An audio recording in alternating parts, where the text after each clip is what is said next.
es, el que era y el que ha de venir, el Todopoderoso. Dios es eterno, no está afectado por el tiempo, el espacio ni la materia. El quinto principio que vamos a ver esta noche, solo Dios es digno de ser adorado, nadie más merece adoración ni puede ser objeto de culto. Dice la palabra, hablando Jesús en Mateo 4:10, entonces Jesús le dijo, vete Satanás, porque escrito está, al Señor tu Dios adorarás y solo a él servirás. Éxodo 23 dice, no tendrás dioses ajenos delante de mí. Y Apocalipsis 22, 9, 8, 9, Juan, yo Juan soy el que oyó estas cosas, y después que la hube oído y visto, me postré para adorar a los pies del ángel que me mostraba estas cosas, pero él me dijo, mira, no lo hagas, porque yo soy consiervo tuyo, de tus hermanos los profetas, y de los que guardan las palabras de este libro, adora a Dios.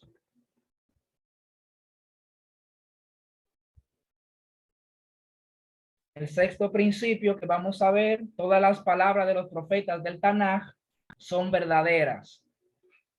Dice Amós 3:7, porque no hará nada Jehová el Señor sin que revele su secreto a sus siervos los profetas. Y Hebreos 1:1 dice, Dios habiendo hablado muchas veces y de mucha manera en otros tiempos a los padres por los profetas. Y es interesante, notarán que estoy tomando un texto del Antiguo Testamento y el Nuevo Testamento para que entendamos que el Antiguo Testamento y el Nuevo no están uno separado del otro, sino que uno es la continuación y a veces hasta la explicación del otro. O sea que si podríamos decir la Biblia debería ser un libro inseparable, no debería tener ni nuevo ni antiguo pacto, sino continuación del pacto hecho por el Eterno con el hombre. El séptimo principio que encontramos es la profecía de Moshe Rabenu es verdadera, que es el principal de los profetas. No hubo ni habrá otro de su nivel profético. La misma Biblia nos dice en Números 12, 6, 7, hablando del Eterno, y les dijo, oí ahora mis palabras, cuando hay entre vosotros profeta de Jehová, le apareceré en visión, en sueños hablaré con él, no así como Moisés mi siervo, quien es fiel en mi casa. Y a él Dios le hablaba cara a cara, conforme dice las escrituras. Así es que ha sido un placer y le dejo a mi compañera Bexy a continuación. Shalom, shalom.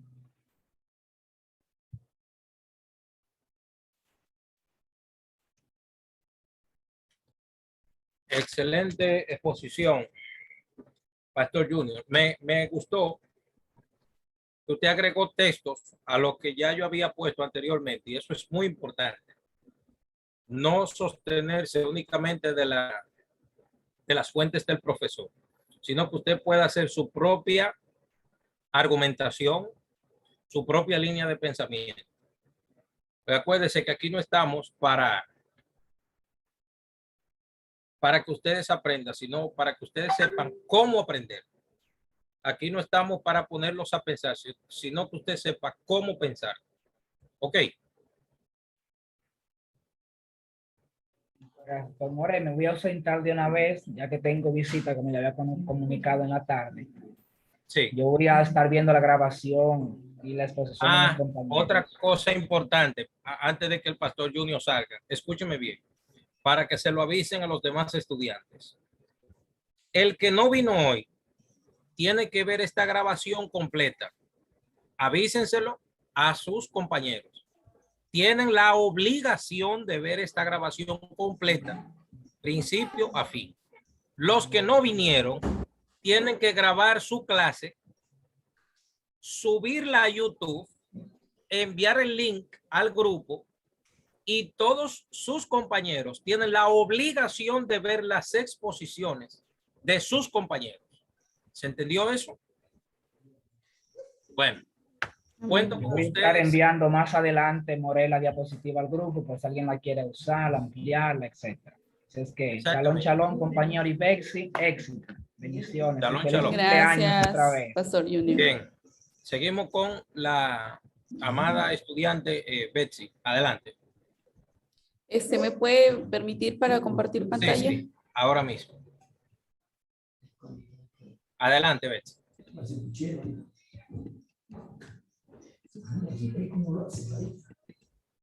¿Todo bien? Sí, ahora. Ok, adelante.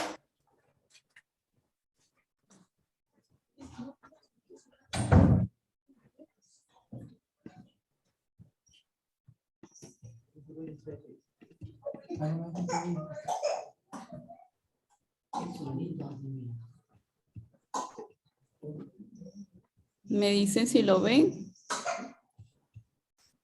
¿Sí? ¿Se puede ver? Ok, muy buenas noches a todos. Profesor, muy buenas noches. Sí, sí, Voy a adelante. seguir con la continuación de los 13 principios de la fe judía. Oh, ok. La ley de Dios fue dada en el monte Sinaí, la octava. Este punto nos enseña que toda la Torah escrita, toda la Torah es escrita, toda Torah, como así también la Torah oral, son íntegramente divinas. Sería inconcebible que un Dios bondadoso creara seres racionales con conciencia moral del bien y del mal y no formara cuál es el bien y cuál es el mal. Recordemos que Dios informó a Adán, el primer hombre, cuáles eran sus deberes, y luego en la Torá encontramos las leyes que Dios ordenó a Israel en el pacto que hicieron frente al Sinaí y nuevamente a la entrada de la tierra de Israel. Ninguna palabra de la que anuncia la Torá fue invento de Moshe. Los sabios desde el mismo Moshe sumaron decretos que sirven para proteger a la Torá.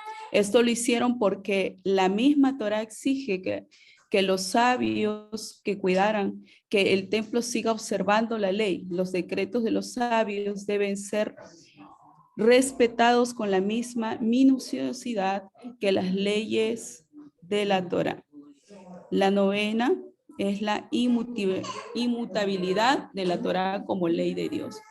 Aquí se refiere a que la Torá es perfecta por ser obra del mismo Dios y por estar creada a medida para la necesidad moral del ser humano, aun cuando con los tiempos, los aspectos periféricos del ser humano pudieran modificarse, sus rasgos morales son idénticos a través de los tiempos y de la observancia de la Torá, que es la voluntad de Dios. Lima sus asperezas para convertirse en un ser espiritual y poder recibir su remuneración en el mundo venidero. Los judíos de todas las épocas no escatimaron esfuerzos para transmitir totalmente la Torá. Su estudio profundo y su observancia estricta y cabal lo demuestran. Distintos grupos de judíos intentaron crear modos de vida en los cuales aceptaron observar únicamente las leyes que les agradaban. Todos desaparecieron con el tiempo y el judaísmo se siguió transmitiendo solo a través de aquellos que fueron fieles a la integridad de la Torá. Ahí tengo textos bíblicos. Juan 5:39. El número 10 dice el conocimiento previo de Dios de las acciones humanas. Nos enseña que Dios sabe absolutamente todo lo que hace cada ser humano y también los motivos que lo mueven a actuar de cierta manera. Aun cuando las personas podamos intentar llegar a engañar a otros y hasta nosotros mismos, aparentando como si fuésemos nobles y bondadosos, no hay nada que el ser humano pueda esconder de Dios. Quien sabe y recuerda hasta aquello que el propio ser humano olvida con el tiempo, dado con él no hay olvido. Corintios 3:6. El número 11, la recompensa de las buenas acciones y el castigo del mal. Nos enseña que todas las acciones del ser humano trascienden y que Dios retribuye al hombre de acuerdo a sus acciones. El hombre recibe lo que cosecha, pues cada acción tiene una consecuencia que puede ser buena o mala. Por tanto, puede recibir un premio o un castigo. Una acción buena no cubre a una mala. Tanto el premio como el castigo se dan en el mundo venidero, que es completamente espiritual. Este mundo en el que vivimos es un mundo de prueba para mediante la obediencia a Dios lograr llegar a estar cerca de Él enteramente en el mundo venidero, que es el mayor placer al que pueda aspirar un ser humano. Ningún placer, a ninguna satisfacción de este mundo puede retribuir siquiera por una sola buena acción, pues los placeres terrenales nunca son eternos. Aunque así Dios promete en la Torá que asistirá a quienes observan la Torá, para que puedan seguir observándola, aun cuando los profetas pudieran percibir algo de lo que sucederá cuando venga el Mashiach. Ninguno pudo observar en su profecía alguna de las características del mundo venidero. 1 Corintios 3:18. 12. La venida del Mashiach. Nos enseña que llegará el Mashiach en el momento que Dios lo disponga, y aún si demorara, no dejemos de anticipar su llegada diariamente. En muchos lugares de la Torá y de los profetas se hace alusión a la llegada del Mashiach. Sin embargo, existen muchos detalles de su naturaleza que ignoramos, como así también la fecha de su llegada.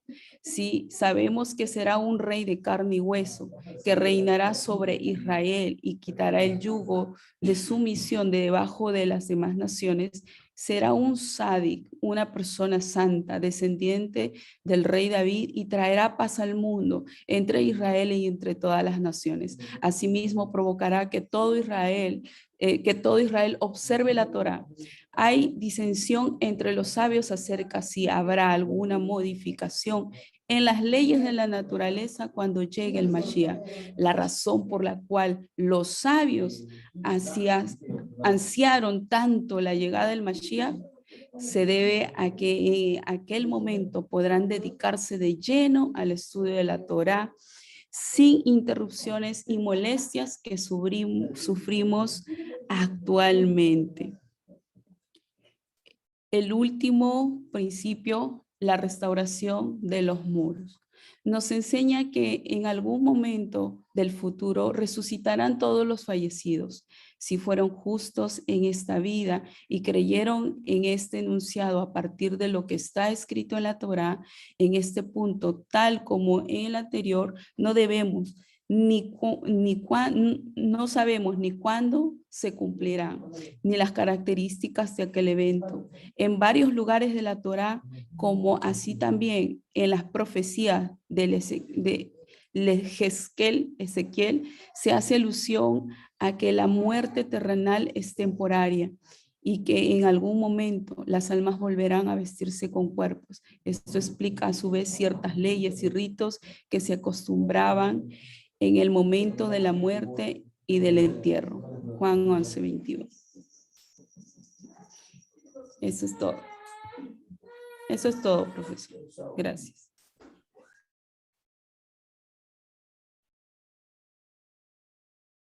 Puede,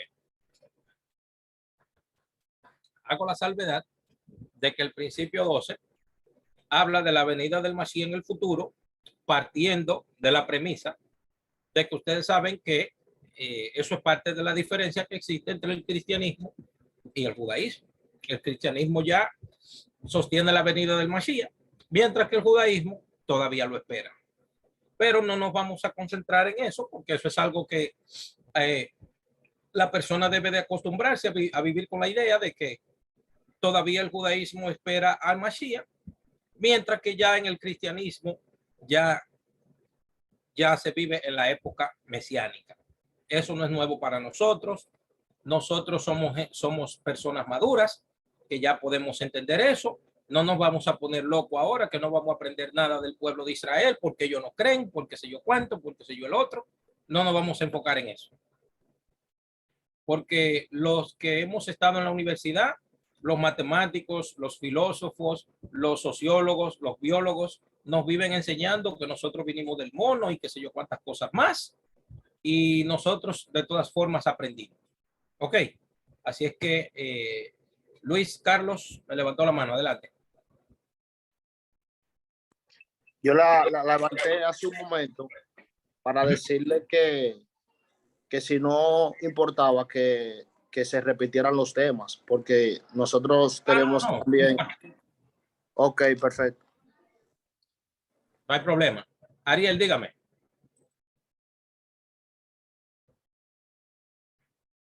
No se escucha. No, levanté la mano antes para exponer. Ah, ok, no hay problema. Juliana, adelante, dígame. Para exponer, distinguido, de igual forma que el ministro Ariel. Ah, ok, entonces empiece cualquiera de los dos, no hay problema.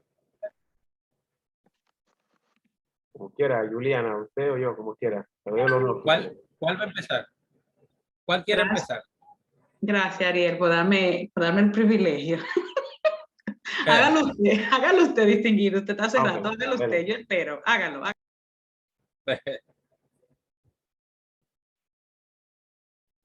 Bueno, la estudiante Betsy, por razones, ¿verdad?, obvias, tiene que salir de la clase. También pidió permiso. Ya usted sabe, Betsy, tanto usted como Junior tienen la obligación de ver esta clase completa. ¿Ok? Shalom, shalom, y que, como se dice en hebreo, Gracias. John Yudele Samea. Feliz cumpleaños. Gracias. John Yudele Samea. Bye. Bendición. Necesito que me habilite, profesor. Ah, ok, voy. Adelante, Ariel, adelante. Vamos para allá.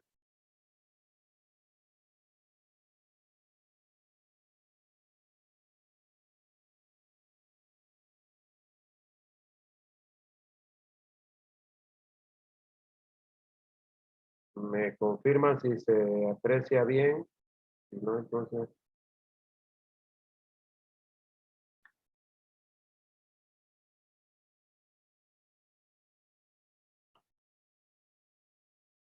Me corresponde en esta noche pues hablar de pecados castigados con la pena de muerte. Vamos a ver una lista de pecados castigados con la pena de muerte. Vamos a entrar en materia de inmediato. El primero que vamos a ver es el adulterio para una mujer casada y su amante. De acuerdo a Levítico capítulo 20, versículo 10, dice que si un hombre cometiera adulterio con la mujer de su prójimo, el adúltero y la adúltera indefectiblemente serán muertos. Si bien es cierto, en el Nuevo Testamento nos muestra un ejemplo cuando le traen la mujer adúltera a Jesús para que él juzgue. Sin embargo, vemos que fue un juicio parcial, toda vez que la ley o la Torá enseñaba que ambos tenían que ser llevados y ambos tendrían que morir, lo que denota la parcialidad a la hora de hacer justicia desde esa época en tiempos de Yeshua. La otra cita bíblica está ahí también en Deuteronomio capítulo 22, que si fuere sorprendido alguno con la mujer de con una mujer casada, con marido, ambos morirían, como lo acabo de explicar. Entonces, el adulterio era uno de esos pecados que era castigado con la pena de muerte. El otro pecado que vamos a ver de acuerdo a Éxodo 22:19 es el bestialismo. Cualquiera persona que cohabitare con bestia morirá. La palabra cohabitar en hebreo es la palabra shakab, que implica literalmente tener relaciones sexuales con un animal. Entonces, el bestialismo, de acuerdo a Éxodo 22. Ariel, perdón, Ariel, escúcheme. Recuerden todos que tienen un total de 5 minutos que se me había ido de la mente. A partir de aquí, usted tiene 5 minutos. Ok. Es correcto, no, yo estoy claro en el tiempo. Por eso voy rapidito. Ok. Entonces, el bestialismo es otro de los pecados de muerte que establece la Biblia. De igual forma, allí dejo otra cita bíblica, en Levítico 20:15 y 16 para fortalecer el acompañamiento bíblico de ese pecado de muerte. Otro pecado es la blasfemia. Está en Levítico 24:16. Y el que blasfemare el nombre de Jehová ha de morir, toda la congregación lo apedreará, así el extranjero como el natural, si blasfemar el nombre, que muera. Un ejemplo de ello lo encontramos cuando Jesús ya está arrestado y el sumo sacerdote le pregunta, te conjuro por Dios que me digas si eres tú el Cristo, si eres tú el Hijo de Dios, y él dijo, yo soy. Y en ese momento el sumo sacerdote rasga su vestido en señal de que el único que podía pronunciar el nombre una vez al año era él como sumo sacerdote, y Jesús está asumiendo o está mencionando el nombre de Dios, y por eso el sumo sacerdote toma esa actitud de rasgar el vestido. Tercer pecado que vamos el cuarto, perdón, es el sexo matrimonial, prematrimonial, lo que se conoce literalmente como fornicación. Es otro pecado de muerte que nos dice Deuteronomio capítulo 22, versículos 20 al 21. Mas si resultare verdad que no se halló virginidad en la joven, entonces la sacarán a la puerta de la casa de su padre y la apedrearán los hombres de su ciudad, y morirá por cuanto hizo vileza. Este es otro pecado de muerte que a la hora de contraer matrimonio, si el marido se daba cuenta que no era señorita, no era virgen, la exponían y tenía que morir literalmente. Otro pecado de muerte es el falso testimonio. Cuando se levantare testigo falso contra alguno y testificare contra él, entonces dice que se necesitaba 2 testigos para poder afirmar esa verdad, y si el testigo fuere falso, de acuerdo a lo que dice Deuteronomio, a él tendría que pasarle lo mismo que él deseaba para su prójimo. Un ejemplo de ello lo vamos a encontrar en el caso de Amán, cuando miente para conseguir la destrucción del pueblo hebreo, y Mardoqueo, y sin embargo la horca que hizo para Mardoqueo le sirvió para él mismo. Otro pecado es la falsa profecía. De acuerdo a Deuteronomio 18:20, dice que el profeta que tuviera la presunción de hablar palabra en mi nombre, a quien yo no le haya mandado hablar, o que hablara en nombre de dioses ajenos, el tal profeta morirá. Entonces, más claro no puede estar.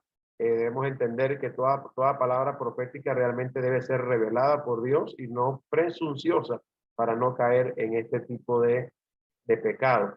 El próximo que vamos a ver son las relaciones homosexuales, tácito y entendido, pues que creo que no hay mucho que ahondar, pero sí por lo menos ver la cita bíblica en Levítico 20:13, donde dice, si alguno se ayuntare con varón como con mujer, abominación hicieron, ambos deben ser muertos, sobre ellos será su sangre. Entonces, otro pecado de muerte en la Torá, la cual es prohibido. Otro pecado de muerte es la idolatría, de acuerdo a Deuteronomio capítulo 17, del 2 al 7, donde nos enseña la palabra del Señor que Dios condena literalmente la idolatría, porque nadie debe adorar a otro Dios, solamente a Él como el único Dios. Otro pecado de muerte son las relaciones incestuosas o antinaturales. Cualquiera que yaciere con la mujer de su padre, la desnudez de su padre descubrió, ambos han de ser muertos. Está en Levítico 20, del 11 al 14. Entonces, el incesto, como uno de esos pecados, es un pecado de muerte también en las Sagradas Escrituras o en la Torá, que no debe ser practicado.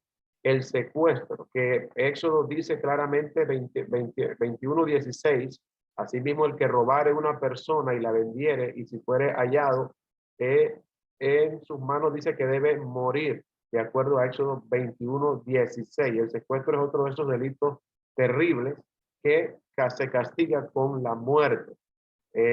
Otro pecado de muerte es el libertinaje de la hija de un sacerdote. De acuerdo a Levítico 21:9, dice, y la hija del sacerdote, si comenzare a fornicar, a su padre deshonra, será quemada en el fuego, de acuerdo a Levítico 21:19. Es otro pecado de muerte. El asesinato, pues ni se diga, de acuerdo a Éxodo 20:12, el que hiriere a alguno haciéndole así morir, él morirá, a menos que no fuese intencional y que eso fuese probado ante los jueces. Sería la única forma de ser librado de la muerte. La violación cometida contra una mujer prometida, de acuerdo a Deuteronomio 22, 25, mas si un hombre hallar en el campo a una joven desposada y la forzare, dice, acostándose con ella, morirá solamente el hombre que se acostó con ella. Toda vez que, cuando leemos a profundidad, dice que si la mujer gritara y nadie escuchara, nadie viniese en su auxilio, la persona que violó debe ser muerta. Otro pecado de muerte es el golpear, maldecir o rebelarse contra las autoridades paternas.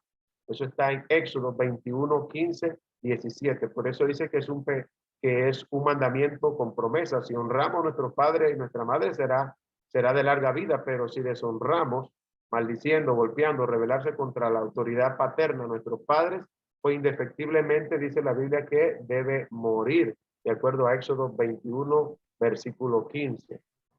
Terminó ahí, Ariel. Tiempo. Me faltan 3 nada más. Le faltan 3 nada más. Y eso que no me dejó profundizar, porque eso que va. Sí, ya. Él está bien. Tiempo 0. Bien. Para aclarar, puede cancelar la página ya. Para aclarar, debo mencionar lo siguiente. En el pecado que usted leyó como sexo prematrimonial, eso no es pecado, o sea, eso no es lo que dice allí, no es sexo prematrimonial, no es eso. Lo que pasó fue que el hombre que se casó con la mujer encontró una falla en ella. Ahora, el texto de la Torá no dice en ningún lado que es algo o algo odioso en la mujer.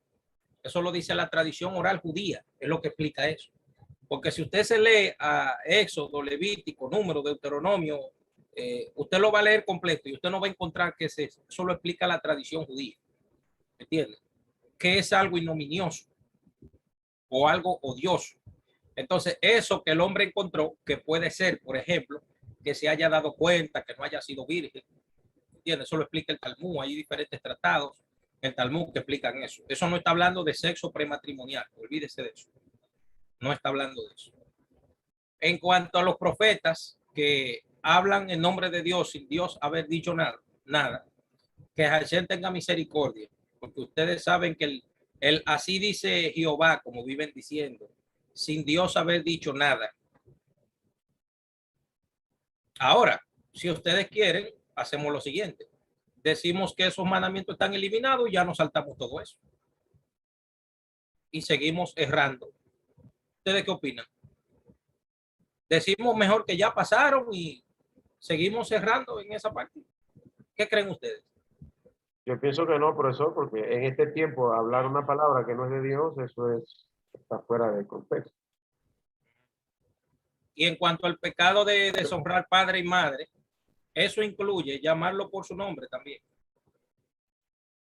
Oye, usted no puede llamar a su mamá y a su papá por su nombre, sea usted de la edad que sea. Hay gente que, no, que Juan, venga acá, y Juan es su papá. Usted no puede llamar a su papá por su nombre. Eso es una falta de respeto a su padre o a su madre. De hecho, la halajá dice, la ley judía, la ley oral judía dice, que si usted va a llamar a su mamá y hay 2 personas con el nombre de su madre, o sea, su mamá y otra, por ejemplo, se llama Marisa, y Marisa, usted tiene que especificar que es a la otra que usted está llamando y no a su mamá. Porque si su mamá responde, ahí usted le está faltando respeto a su mamá y a su papá. ¿Entiende? Mucho cuidado con eso. Usted no puede llamar a su mamá y a su papá por su nombre. Eso no se hace. Ni siquiera se puede sentar en la silla que se sienta su mamá y su papá a comer. Es una falta de respeto a su mamá y a su papá. Para que lo sepa. Profesor, perdón. Ajá. No entendí bien la parte de cuando dos madres tienen el mismo nombre. ¿Se la puede repetir otra vez? ¿Cuál? Que usted dijo que si otra persona tiene el mismo nombre de mi madre, que no la puedo llamar, y me perdí ahí en la explicación. Usted tiene que, por ejemplo, si el papá suyo se llama Juan y hay otro hombre al lado de él que se llama Juan, usted tiene que especificar. Juan, el que no es mi papá, venga acá. O si tienen apellido, Juan Valdés, venga acá. Especificar que no es al papá suyo que usted está llamando. Tiene que especificarlo, porque el papá suyo usted tiene que respetarlo. Y eso incluye no llamarlo por su nombre. Ok. Así es que mucho cuidado con los mandamientos, ¿eh? Mucho cuidado con eso. Una pregunta, profe, una pregunta. Ajá. ¿Eso es cerco o es parte del mandamiento? Sí. ¿Usted qué cree que es eso? ¿Perdón? Yo creo que es cerco. Bueno, para mí no es cerco. Para mí es Ok. honra. Bueno, ok. Para mí es lectura de cómo los sabios de Israel la leen la Torah. ¿Entiendes? Claro. Ahora, si usted lo quiere tomar como cerco, tómelo. Yo no tengo ningún problema. No tengo ningún problema. Sigo No, entonces pero con... incluso, profesor, antes de que usted pase a la otra parte, incluso en República Dominicana, incluso es incómodo decirle, llamar a los padres por su nombre. Uno se siente hasta raro. Por lo pero menos hay los que le gente que, tienen pero hay respeto. gente que lo hace, No, profesor. sí, hay gente que lo hace, Hay gente que lo hace. pero bueno, Hay gente que lo hace. Usted sabe lo que dice el Talmud. El Talmud dice que Rabí Ismael encontró a su mamá afuera de la casa, una señora mayor, y se le rompieron las sandalias. Y Rabí Ismael, hasta que su madre llegó a su casa, puso sus manos para que su mamá pisara encima de las manos, para que no pisara el piso, para que no maltratara sus pies en las piedras. Y las manos se le enfermaron porque le echó callo ahí. Y fueron los sabios a visitarlo. Y cuando lo vieron, le preguntaron qué le pasó, por qué las manos se le habían enfermado. Y cuando, él le explicó lo que pasó, que él le dijo que le puso los pies, las manos para que su mamá no pisara en el pie, o sea, en las piedras. ¿Sabe lo que le dijeron los sabios? Aunque hubieras hecho más de ahí, no estás todavía ni cerca de cumplir con el mandamiento que dice la Torá de honrar al padre y a la madre. Aunque hubieras hecho más de ahí. Sí, porque eso me suena como la procesión cuando pagan manda y se golpean y hacen un montón de cosas. Y después de ahí, nunca más. Ya lo sabe. Incluso usted debe reducir, discutir con su madre y con su padre y quedarse callado cuando habla con usted. ¿Entiendes? Rabino, Adelante. estaba buscando el icono para levantar la mano y no lo encontré, por eso interrumpí sin que me dieran la palabra. Ok. Me gustaría, profesor, que nos ilustrara cómo podemos nosotros, de una forma práctica, Ajá. distinguir entre un mandamiento y un cerco. Porque al menos a mí me ayudaría, porque me evitaría la subjetividad de la persona. Sí.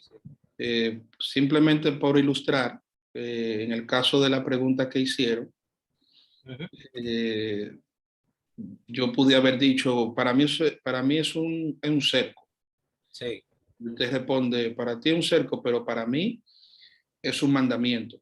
Entonces, si pudiera brevemente podernos dar una pista de cómo nosotros no llamarle cerco a las interpretaciones rabínicas de los sabios, para evitarnos el problema de uno estar pensando que algo opcional cuando es realmente algo mandatorio. No sé si me explico. Claro, yo lo comprendo. Okay, Totalmente. gracias. Sí, yo lo comprendo totalmente. Déjame ver. Vamos a dejarlo para la última parte de eso. Ok. Para yo señalar algo que tengo aquí. Voy a dejarlo. Hay una musiquita bonita por ahí. Sí. Bien. Sigo con la interesantísima y estimada estudiante Juliana Gómez con Gracias. la exposición siguiente. Luego, ¿quién Gracias. sigue después de Juliana? ¿Quién va a continuar? Vamos a exponer la ministra Kashna Gaona y yo, el mismo tema. Ok. Luego seguimos con el apóstol. Adelante, Juliana. Déjeme Permítame colocarla como... compartir pantalla. Sí, ok.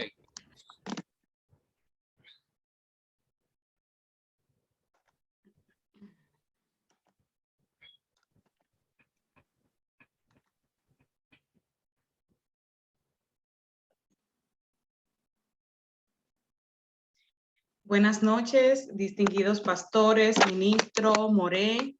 Gracias por la oportunidad que nos concede en esta noche de exponerle las 7 leyes no ágidas o universales.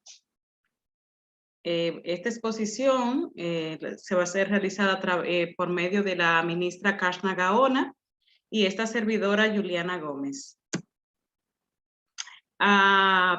Aplicabilidad de las 7 leyes no ágidas. Con respecto a los mandamientos de Dios, la humanidad está dividida en 2 grupos, los hijos de Israel y los hijos de Noah. Los hijos de Israel son los judíos, los descendientes del patriarca Jacob. Ellos tienen el deber de cumplir con los 13 mandamientos de la Torá. Los hijos de Noah comprenden las 70 naciones originales del mundo y sus ramificaciones con el deber de cumplir las 7 leyes no ágidas o universales. Nos preguntamos cuáles son esas 7 leyes. Entre ellas son, la primera es la idolatría, blasfemia, asesinato, robo, relaciones sexuales, comer la carne de un animal vivo, establecimiento de cortes de justicia. Cumplimiento de las 7 leyes. Todas las leyes son prohibiciones. Los hombres y mujeres son iguales de responsable en observar las 7 leyes. Es materia, un segundito. Es materia de disputa la edad en que el individuo es responsable por sus acciones bajo esta ley. Tenemos 2 opiniones. La primera dice que depende del desarrollo mental del individuo para cumplirla, y la otra expresa la responsabilidad legal, o sea que en el caso de los varones tienen que comenzar a cumplir a los 13 años y las mujeres, o sea las hembras, a los 12 años. Beneficios de cumplir a cabalidad las 7 leyes no ágidas. Ellos expresan que cuando el ser humano cumple a cabalidad estas 7 leyes, tiene una elevación del alma. Además, la persona se constituye en uno de los Hasidei Umot HaOlam, que significa justo entre las naciones, y recibe un lugar en el mundo eterno.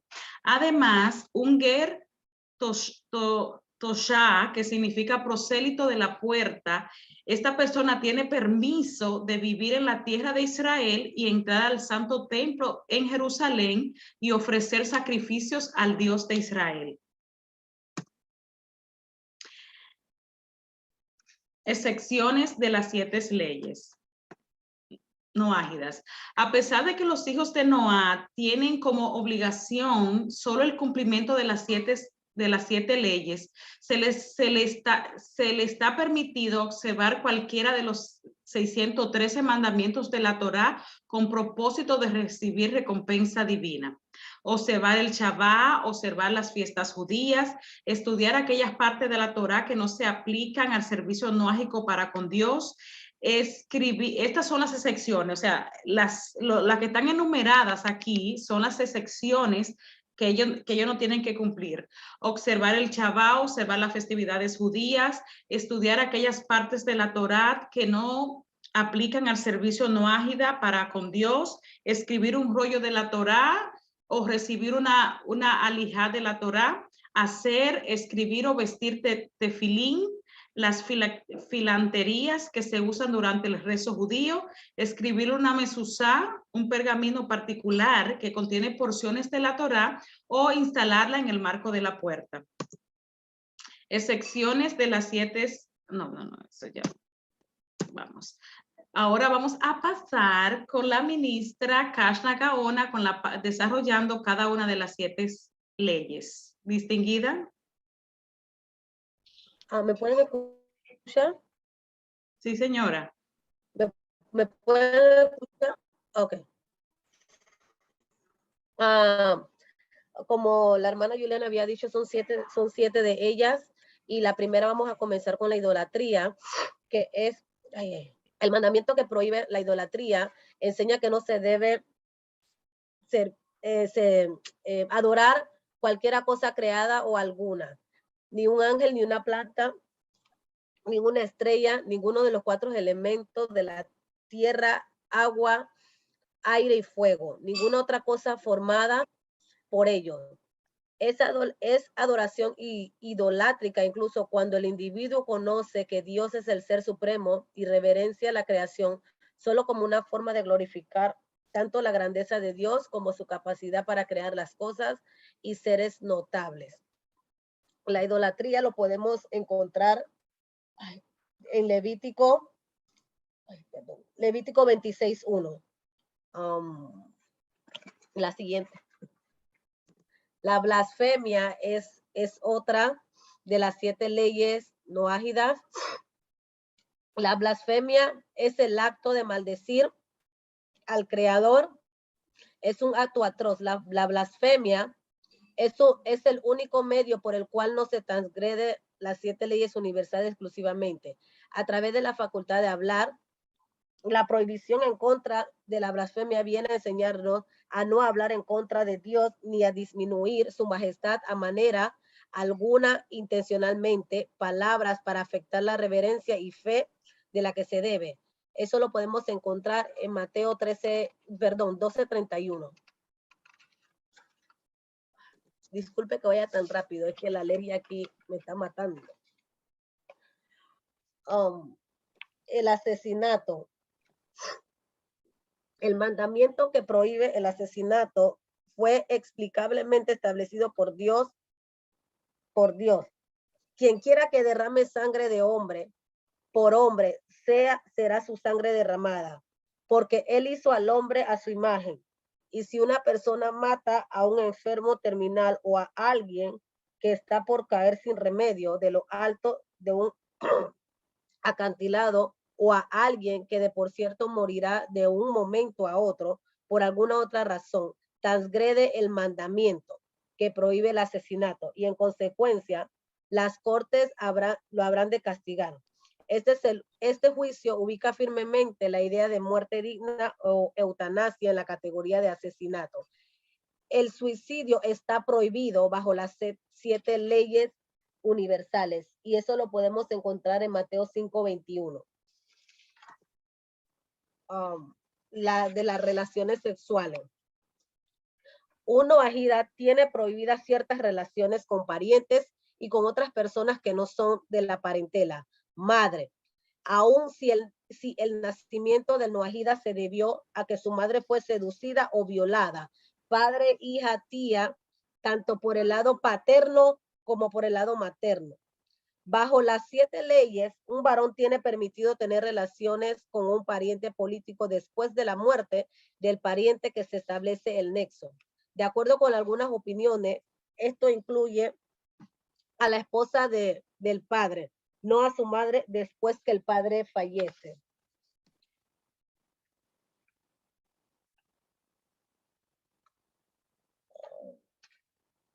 Esto lo podemos encontrar en Génesis 2:23 al 24. El robo.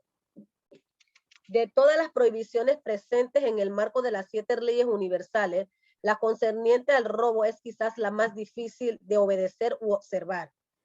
El robo es el contexto de las 7 leyes universales, una categoría general con muchas partes, y es virtualmente idéntica a su paralela en la ley de la otra.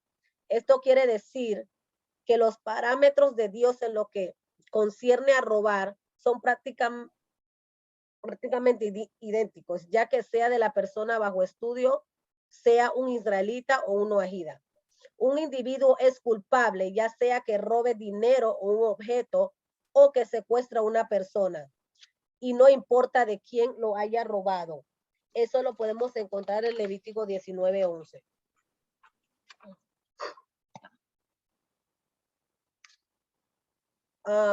El miembro de un animal vivo.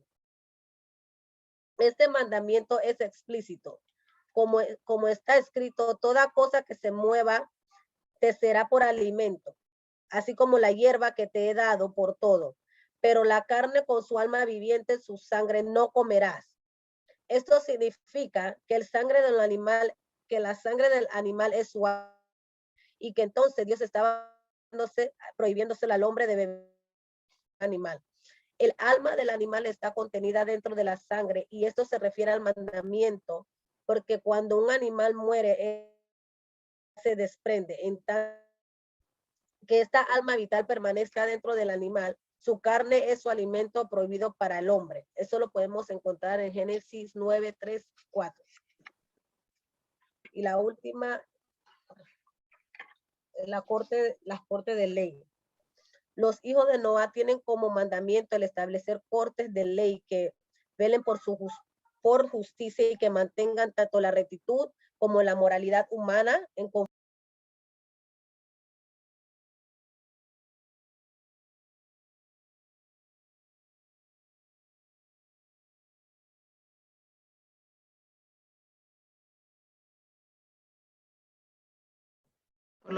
Por lo visto, le ¿Qué pasó pasó? algo. ¿Qué pasó, Carla? ¿Qué pasó? Voy a terminarlo para que el tiempo nos apremie.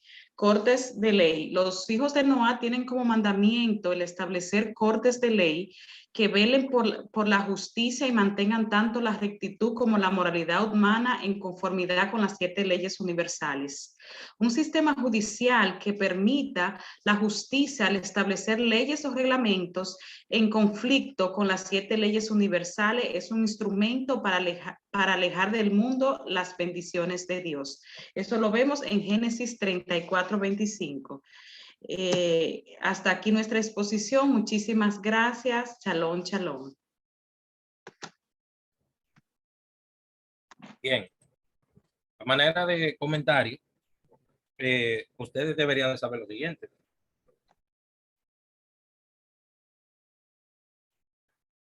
Las restricciones que aparecen ahí para los gentiles, esas restricciones son para iniciarse en la búsqueda de Dios. Por ejemplo, en la antigüedad,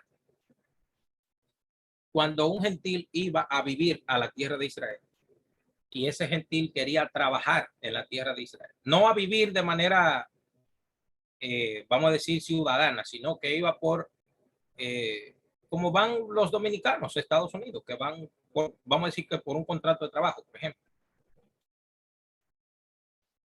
A ellos, aunque no se convirtieran a la religión de Israel, por así decirlo, se les prohibía esas 7 cosas.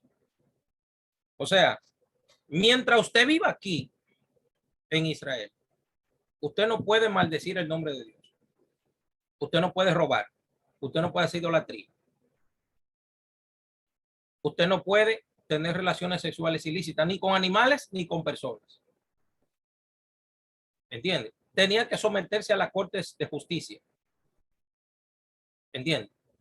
Ahora, si el gentil decidía unirse al pueblo de Israel, entonces, en el caso de las mujeres tenían que sumergirse en las aguas y en el caso de los hombres tenían que circuncidarse. Menciónenme un caso de conversión en el Tanakh, en la Biblia hebrea. ¿Quién me menciona un caso? Adelante, apóstol. Pudiéramos hablar de Ruth, la moabita. Exactamente. Exactamente. Ruth la Moabita. La conversa por excelencia. Fíjense que cuando ella le dice a Naomi, Noemí, a Naomi, le dice, tu pueblo será mi pueblo. ¿Qué implica el pueblo? ¿Qué implica eso? Aceptar los mandamientos del pueblo. La nacionalidad, ¿Verdad? Exacto. la sociedad civil. ¿Entiendes? Las costumbres. Las costumbres. Y luego le dice, y tu Dios será mi Dios. ¿Qué implica eso? Ahí aceptó. ¿Qué implica tu Dios será mi Dios? ¿Qué implica eso? Que sus creencias eran mis creencias. Se convirtió, exacto. ¿Entiendes? Implica la religión, entre comillas, por así decirlo. ¿Entiendes? Entonces, ¿qué pasa en Hechos 15? ¿Qué método utilizan los apóstoles para darle entrada a los gentiles según Hechos 15? ¿Qué método utilizar? Hay 4 en el versículo 7, profesor. Exactamente. Atenerse de los ídolos, de fornicación, de ahogado y de sangre. Ven, lo mismo que las leyes de Noé.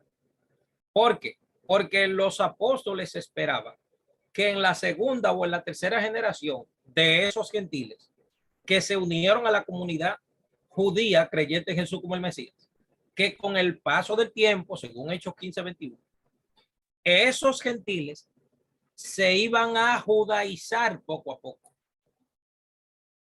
¿Entienden? Eso era lo que los apóstoles esperaban.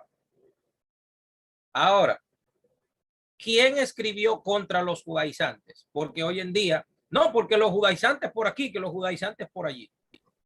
¿Quién inventó eso de los judaizantes? ¿Saben ustedes quién fue el primero que utilizó esa palabra? Marción del Ponto, en el siglo II, después de la era común. Y cuando él se refirió a los judaizantes, ¿sabe a quién fue que se refirió? A los judíos de Jerusalén, que creían que Jesús era el Mesías, pero que seguían guardando toda la ley. ¿Entiende ya? Entonces, Marción escribió una carta contra los judaizantes, una obra contra los judaizantes.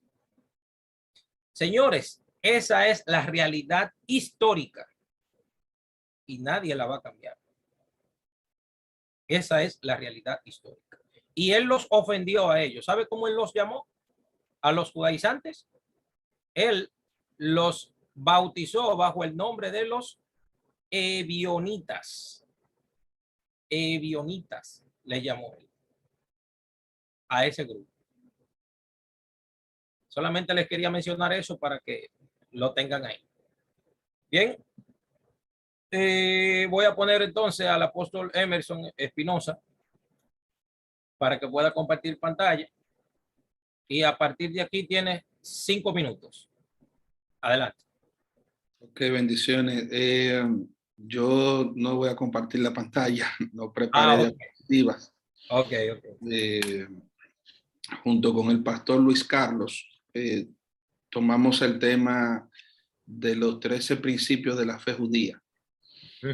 Entonces voy a iniciar compartiendo el primer principio que nos habla de la existencia de Dios. Y lo que Rambam intentó dejar para la posteridad fue la idea de la existencia absoluta, perfecta, en todo aspecto posible y racional, de que Dios es real y que Dios existe. Que es la causa de todo, que existe por sí mismo y que todas las cosas, como dijo Ra's Shaul, subsisten, dependen y están sostenidas en él.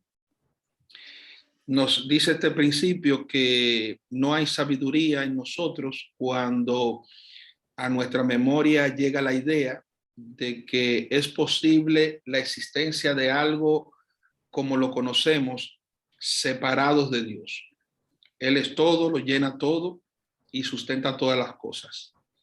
Por lo tanto, una de las frases que reza al principio es que la creación existe por él, y si aún lo creado no existiera, él igual seguiría existiendo sin la creación. De hecho, una forma más sencilla de explicarlo es que Dios fue Dios no por el hecho de haber manifestado la creación, sino que ya de antemano así lo era. Por lo tanto, él afecta a todas las cosas, pero las cosas a él no lo afectan. Eso es con relación a su existencia. El segundo principio, que nos habla de la unicidad de Dios, la indivisibilidad de Dios, nos deja claro la idea de que no hay nada como Él, y Él es uno. Obviamente, esto es uno de los principios que choca mucho con relación a la doctrina del cristianismo, que habla de la persona de Dios, tratando de explicarlo desde una perspectiva trina o compuesta, pero el principio nos enseña que no hay manera de poder comparar a Dios con nada creado, nada compuesto.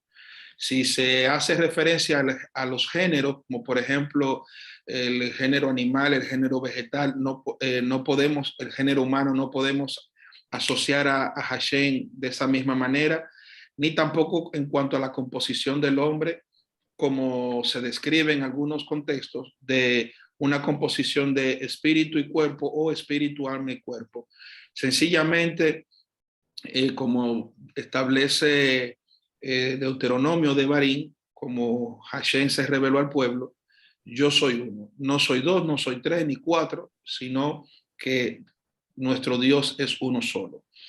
El tercer principio nos habla a nosotros de que Dios es espíritu y que no contiene cuerpo como lo que nosotros conocemos.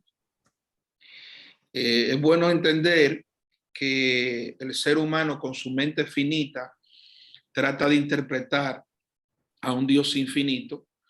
Entonces, nuestro Dios es tan misericordioso, por decirlo de alguna manera, que prácticamente se degrada en cuanto a concepto para poder ser entendidos por nosotros. ¿Qué quiere decir eso? Que hablamos y vemos en las escrituras expresiones como las manos de Dios, las espaldas de Dios, el rostro de Dios, pero Dios no tiene ni mano, ni espalda, ni rostro como lo que nosotros los seres humanos entendemos. Esto es conocido como el antropomorfismo, o sea, atribuirle figura humana a la divinidad para tratar de entender un poco lo que él está expresando. Pero de igual manera está el antropopatismo, que lo que hace es atribuir emociones humanas a Dios. Y Dios, como decía una de las compañeras cuando también hablaba sobre este tema, Dios es inmutable, Dios es invariable, Dios... no, pero que Dios se puso triste. Sí, es una forma para que nosotros entendamos lo que Él nos quiere decir, pero Dios es inmutable en todo el sentido de la palabra. El cuarto principio nos habla de que Él es eterno. Entonces, lo podemos ver de esta manera. Él no está sujeto al tiempo, sino que el tiempo está sujeto a Él. Él es antes del principio. Primera de Emerson 1:1 atrás de los mapas, de una forma de como yo lo digo. Él es antes del principio y es después del final. Es decir, que cuando el tiempo nació, quien lo recibió en la sala de parto fue Hashem. Y si el tiempo termina y muere, la última pala de tierra se la va a echar Hashem. Fuera de él no existe nada. Él ha sido, es y será por siempre. El quinto principio nos dice que solo Dios debe ser nuestro motivo de adoración, culto y exaltación. Él no comparte su adoración ni su gloria con nada, ni con nadie. Solo Él debe ser honrado, adorado, e importante saber que no es solamente ser adorado, sino como Él establece que debe ser adorado. Nosotros los cristianos somos muy buenos en lo que no nos gusta autoadjudicarnos la propiedad y la capacidad de alterar algunas cosas, pero Él ha dejado bien establecido también cómo es que Él busca que se le adore. Debemos cumplir sus preceptos, sus mandamientos. Él es la máxima autoridad, Él es quien merece toda nuestra atención. Y bueno, el ser humano no está diseñado para juzgar al ser humano, sino para juzgar las conductas. ¿Por qué? Porque dentro de ese principio, donde dice que solamente Él es objeto de culto, está también implícito que solamente el Creador tiene la capacidad de juzgar. Él es quien examina los corazones y solamente Él puede juzgar. Y como también comentaban más anteriormente mis compañeros, Dios no tiene nada que ver con la idolatría, solamente. El sexto principio guarda mucha relación con el séptimo, porque el sexto principio nos habla de la revelación que Hashem ofrece al ser humano por medio de sus instrumentos, los profetas. Y el principio número 7 nos hace como una comparación. Tiempo, Emerson. Entonces son unos tiempos proféticos, pero está bien. Sí, sí. El pastor Luis Carlos, está bien. Ok, entonces, bien. Seguido de mi compañero, el apóstol Emerson, pido disculpas que no puedo poner la cámara porque el internet está un poco degradado y cuando viene a ver lo pongo y se me va la señal. Ok, 5 minutos a partir de aquí. Seguimos con el octavo principio. Vamos a adoptarlo conforme a las escrituras. En Deuteronomio 5:1 llamó Moisés a todo Israel y le dijo: oye Israel, los estatutos y decretos que yo pronuncio hoy en vuestros oídos, aprenderlo y guardarlo para ponerlo por obra. La Torá es de origen divino. Esto es saber que toda la Torá que se encuentra en nuestras manos hoy en día es la que recibimos por mano de Moisés, nuestro maestro, y que en su totalidad procede de Dios. Es decir, que la Torá se le reveló a Moisés en forma completa por parte de Dios. Número 16:28. Y dijo Moisés: en esto conoceréis que Jehová me ha enviado para que hicieses todas estas cosas y que no la hice de mi propia voluntad. Moisés nada hizo por su propia cuenta, sino que todo lo que hizo fue por la voluntad del Padre. El noveno principio los apoyamos en el libro de Deuteronomio o de Barín 13:1. Cuando se levante en medio de ti profeta o soñador de sueño y te anunciare señal o prodigios, y si cumpliere la señal o prodigio que el tal anunció diciendo: vamos en pos de dioses ajenos que no conociste y sirvámosles, no darás oído a la palabra del tal profeta, ni al tal soñador de sueño, porque Jehová vuestro Dios os está probando para saber si amáis a Jehová vuestro Dios con todo vuestro corazón y con toda vuestra alma. Se refiere a la invariabilidad de la Torá, es decir, que la Torá de Moisés no será anulada ni cambiada por Dios, como así tampoco Él la reemplazará por otra. Asimismo, no se le puede agregar ni quitar nada. Tanto la Torá escrita como la Torá oral, como está escrito, no le agregarán a ella ni menguará nada de ella.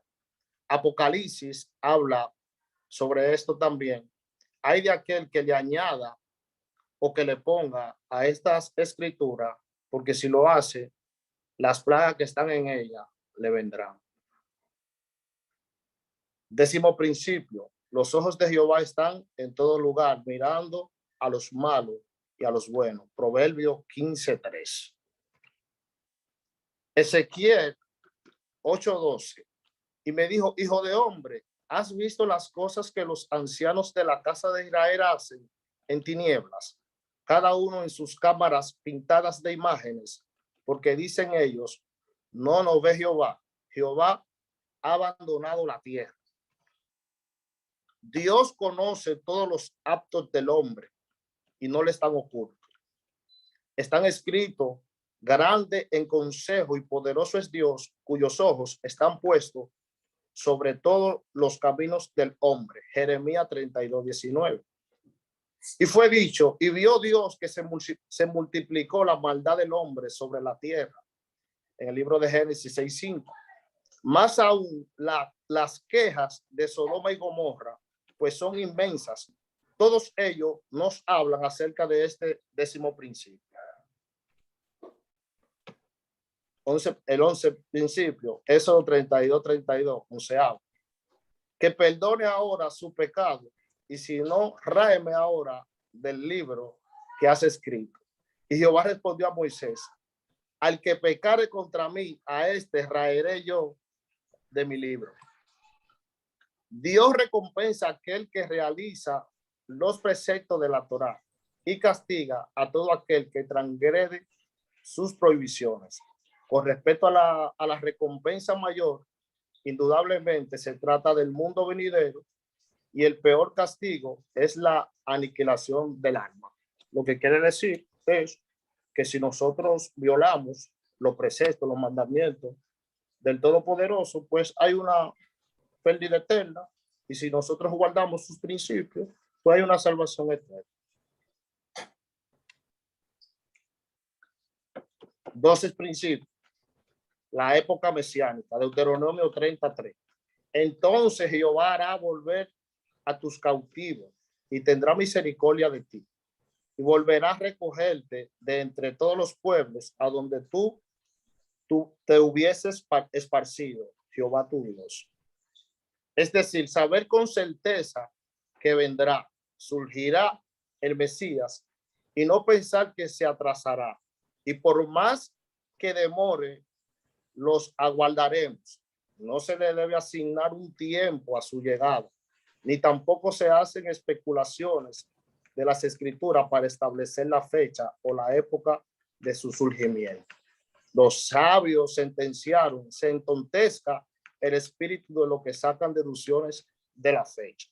Lo que quiere decir que sabemos que él viene, pero mientras es su llegada, nosotros pues nos vamos preparando. 13 principios, ya para culminar, lo voy a dividir. Dicen los 13 principios están divididos en 3 categorías. Del 1 al 5, inclusive tratan acerca de Dios. Del 6 al 9, inclusive hablan acerca de la profecía. Y del 10 al 13, tratan de la recompensa y el castigo. Eso es todo. Buenas noches, bendiciones. Wow, excelente. Me gustó esa aplicación, Pastor Luis. Me gustó de verdad, muy buena. Gracias. Sí, muy buena, de verdad.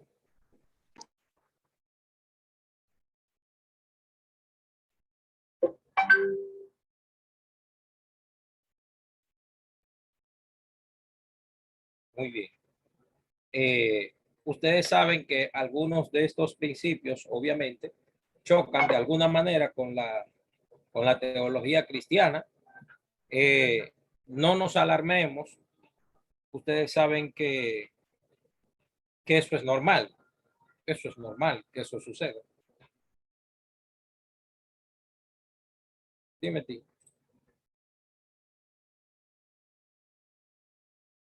Digo que eso es normal, que ese tipo de choques, ¿verdad? Teológicos, de comprensión, etcétera. Ustedes saben que eso es normal, pero nosotros somos personas maduras que podemos sostener las diferencias y debemos de, como dice Pablo, oírlo todo y retener, o sea, retenga lo que usted pueda aprender a partir de aquí. Bien, entonces, ¿quién continúa? Joan Matos. Joan Matos. Joan Matos. ¿Cuál es Joan? Ah, Joan. Ok. ¿Qué tema le tocó a usted? ¿Qué tema le tocó a usted? Los 10 mandamientos. Los 10 mandamientos. ¿Usted lo va a explicar todo solo o tiene alguien más? Solo. Solo. Ah, ok. Bien, entonces. Ajá. Bueno, ¿usted va a compartir pantalla para ponerlo? No, no voy a compartirlo. Ah, ok. Tiene 5 minutos. Adelante. Bien, bendiciones para todos. El tema que me tocó, los 10 mandamientos del cristianismo. Empezamos de la siguiente manera. ¿Por qué los 10 mandamientos no son tan conocidos? La pregunta. ¿No deberían ser los 10 mandamientos el primer texto que se estudie y se memorice en toda la escuela judía? Vamos aquí a dar un poco de historia para poder entender. Por un lado, la recitación de los 10 mandamientos está registrada en la Misná, Tamid 5.1, como parte de la liturgia diaria del Bet Amidash, que continúa hasta el año 68 de la era común. Otra pregunta. ¿Por qué entonces no recitamos todos los días los 10 mandamientos? La respuesta se encuentra en la Gemara Berajot.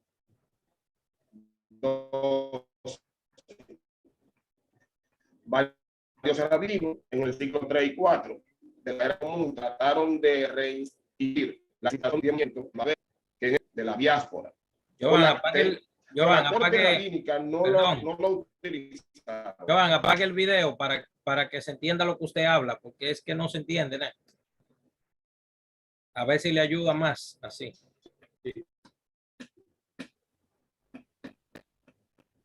Y ahí, ¿me puede escuchar? Sí, ahí se oye mejor. ¿Se entiende, Moreto? Sí, adelante. Bien. Decía que la respuesta se encuentra en la Gemara Berajot 12. Varios rabinos en el siglo 3 y 4 de la era común trataron de reinstituir la recitación de los 10 mandamientos en Babel, que en ese entonces era el epicentro de la vida judía, de la diáspora. Pero la corte rabínica no lo autorizaron. ¿Por qué? Porque las críticas, palabras que usa la Gemara en hebreo son, más o menos, debido a la escandalosa idea y práctica de los herejes. Pero ¿a qué y a quién se refiere la Gemara con el término hereje? Seguimos. En el Nuevo Testamento, escrito en los tiempos de la Gemara, siglo 3 y 4 de la era común, se habla de los 10 mandamientos como lo único precepto revelado directamente por Hashem. Y por lo tanto, se lo toman como los únicos mandamientos que son obligatorios para los seguidores de la iglesia.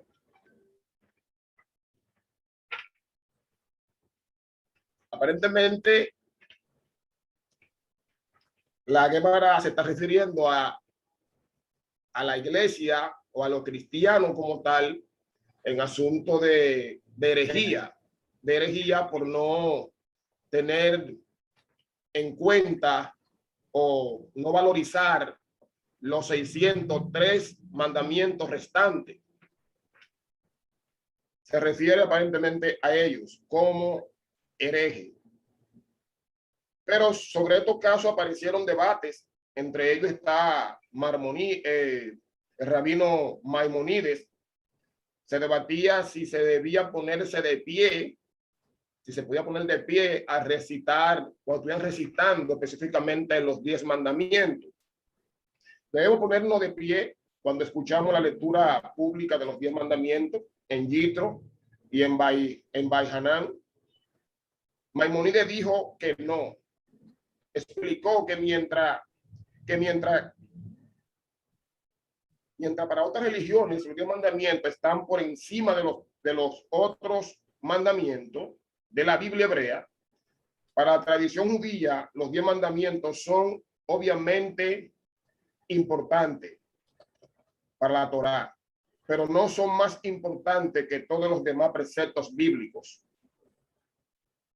para enfatizar este concepto fundamental y expresar la creencia judía en la uniformidad de todas las misbot de la Torá en cuanto a su importancia y origen divino. Maimonides prohibió ponerse de pie cuando los 10 mandamientos se leen en la sinagoga, para que no demos a entender que los otros 603 mandamientos pertenecen a una categoría menor o inferior. Continuamos. ¿Qué hacen de especial en los 10 mandamientos? ¿Qué lo hacen especiales? Los 10 mandamientos fueron dados al pueblo judío durante el pacto celebrado entre el pueblo de Israel y Hashem. Éxodo capítulo 19, verso 20. Este pacto, la única vez que Hashem se manifestó al pueblo judío colectivamente, se conoce como la experiencia de la revelación de Hashem en el monte Sinaí. Mientras que para otras religiones los 10 mandamientos están por encima de los otros mandamientos de la Biblia hebrea. Es un error. Para la tradición judía, los 10 mandamientos son evidentemente una parte esencial de la Torá, pero todos los demás preceptos bíblicos son de menor importancia. Continuamos acá. La Gemara en Makot explica que los 613 mandamientos de la Torá, 611 fueron transmitidos por intermedio de Moshe Rabenu y los 2 restantes fueron escuchados directamente de Hashem. Veamos de acuerdo a la narración explícita de la Torá. Cuando el pueblo de Israel escuchó a Hashem, la experiencia de escuchar la voz divina resultó tan abrumadora que el pueblo sintió que psicológica y físicamente no lo resistiría. Entonces, el pueblo pidió la intermediación de Moshe, Éxodo 20:19, y le dijeron a Moisés, habla tú a nosotros. Tiempo, Joan, tiempo. Sí. Tiempo. Muy bien. Vamos a continuar entonces con ¿quién sigue, por cierto? ¿Quién me falta? Sí, adelante. Me falta David, me falta Zavala, me falta el pastor Gabriel Camejo. Adelante. Sí, yo falto también, pero... Adelante, David. Usted va a espérame compartir, un segundo. usted va a compartir pantalla. No, profe. No. Ah, ok. Bueno, tiene 5 minutos a partir de ahora. A ver. No prendo la cámara porque se fue la luz. No sé si me veo oscuro ahí. Ok. Bueno, miren ahí, oscuro. Estoy desde el celular. Wow, increíble. Bueno, por ahí la laptop alumbra un chisme. Me voy a quedar ahí para que me vea, que casi no prende la cámara. Bien, mi compañera está enferma, me dijo que habló con usted. Ella es Eneida Jiménez, por tanto ya no va a poder hablar. Nosotros tomamos el tema de abominaciones en la Torá, que listáramos unas 15 abominaciones en la Torá. Bueno, nos habíamos dividido, pero yo voy a hacer un resumen. Empiezo definiendo la palabra abominación, que es una palabra que aparece mucho en el Antiguo Testamento, o el Tanakh, como lo conocemos. La palabra toeba, que es una de las palabras más famosas, que significa directamente algo repugnante, abominable, asquerosidad, idolatría, ídolos, etc. Esas son como las definiciones técnicas. Tengo aquí que en el judaísmo, una abominación o rolo o escándalo es en general una ofensa contra los sentidos religiosos de un pueblo, en particular una ofensa contra el sentido religioso del pueblo judío. Habla de todo aquello que ofende a Dios, entiéndase lo que es pecado. Puedo decir que aprendí algo nuevo con esta investigación, que obviamente lo desconocía pero al 250,000%. Y es, sí, Sí. y es que yo no sabía que los judíos, y ya ahí usted podrá validar la información que yo investigué, dividen el tema de la abominación en 3 niveles. Los niveles son Toebá, Sheket y Pigul, más o menos el nombre. Paso a definirla para, ¿verdad?, el conocimiento general. Adelante.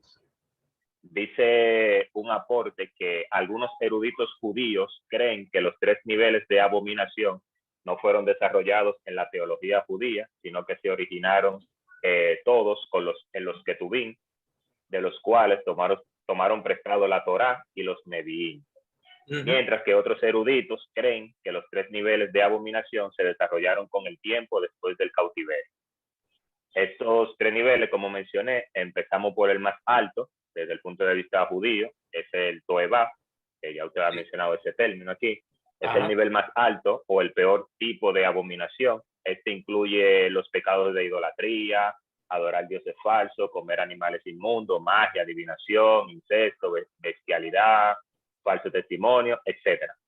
Algunos de los pecados enumerados, o sea, algunos de los pecados que mencioné y otros que dejé de mencionar por la lista larga, justificaron en su momento determinado la pena de muerte. O sea que según esto, algunos llegaron a cometerlo y lo mataron directamente bajo condiciones específicas en el judaísmo, hasta que luego la pena de muerte fue erradicada en el Sanedrín en el año 30 después de Cristo. Ese es Toeba, el nivel más alto de abominación. Sería como lo más repugnante. De hecho, fuera de la Torá, aunque la tarea era de la Torá. Menciónalo de nuevo, pero más al paso. Más lento. Toeba es el peor tipo de abominación desde el punto de vista judío. Incluye los pecados de idolatría. Adorar a dioses falsos en el templo. Comer animales inmundos. Magia. Adivinación. Perversión, entiéndase por perversión, incesto, bestialidad, acostarse hombre con hombre, que lo menciona el Levítico, matar inocentes, falso testimonio, ofrendas ilegales, entiéndase animales imperfectos. Y ya, entonces ahí menciona eso. Ese a lo que en sentido general Toeba en la Torá hace referencia, que obviamente en la traducción al español nos perdemos de ese de esa riqueza, de ese contenido. Exacto, de esa riqueza, exactamente. Entonces, por debajo de Toeba tienen como el nivel medio el que se llama Sheket. Sheket se escribe S-H-E-K-E-Z. Sheket, no sé si lo Sheker quiere decir mentira. Exacto, ese tiene que ver con, dice aquí que es el nivel medio o nivel medio de abominación, que incluye los pecados de idolatría y comer animales inmundos. Pero aquí también dice que en la Biblia hebrea, en la Torá, a veces se usa indistintamente Sheket y Toeba, porque Toeba también incluye el tema de la idolatría. Y el nivel más bajo de los 3 niveles es el Pigul, con doble G, Pigul, que significa inmundo o putrido. Es el nivel más bajo o el menor tipo de abominación. Y en la Biblia hebrea se refiere al pecado de las ofrendas ilegales que mencionamos ahorita, que eran animales imperfectos. En la literatura rabínica se refiere al pecado de las ofrendas hipócritas. Yo listé, obviamente, mi hermana y yo listamos unos 15.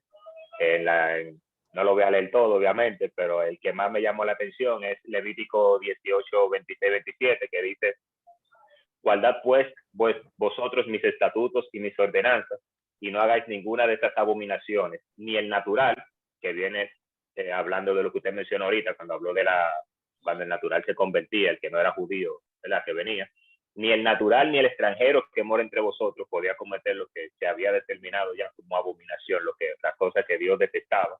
Y dice el verso 27, porque todas estas abominaciones hicieron los hombres de aquella tierra que fueron antes de vosotros, y la tierra entonces fue contaminada. Ese es mi aporte. Técnicamente, resumiéndolo, mi aporte es que en cuanto a la abominación, los judíos la dividen en 3 niveles, que son Toevá, Sheket y Pigul. Y para mí fue chévere porque no conocía eso. Ese es mi aporte a la discusión de hoy. Lo que pasa es que el nivel de Pigul y Notar son unos...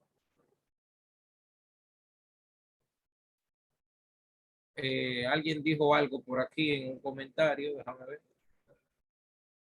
Ok, estoy saliendo. Ok. Esto conectado como río de vida. No entiendo qué quiere decir eso. Que está conectado como río de vida, ya comprendo. Okay. Sí, Rabino, es que tuve que desconectarme de la laptop porque estaba en la iglesia y voy a estar conectado pero a través del celular. Ok. Bien. Pero veo gente que se están saliendo y esta clase no se ha terminado todavía, no sé qué está pasando. Bien, a modo de comentario del profesor Valdés, se pudo dar cuenta que en los pecados de abominación, por ejemplo, los pecados de abominación tienen bueno, estaba hablando del Pigul y Notar. Uno también de los mandamientos que tiene que ver con eso es que cuando una persona mata un animal, la sangre no debe de ser derramada y dejarla en la superficie. Hay que hacer un hoyo y derramarla y taparla. Eso es un mandamiento de la Torah también. Porque tú sabes que la tierra absorbe, la tierra lo absorbe, ¿entiendes? Entonces de eso se trata. También se darán cuenta que los pecados que son toevá, en hebreo toevot, en plural, toevot, ustedes se dan cuenta que esos pecados tienen ese apellido, toevá. ¿Qué quiere decir eso?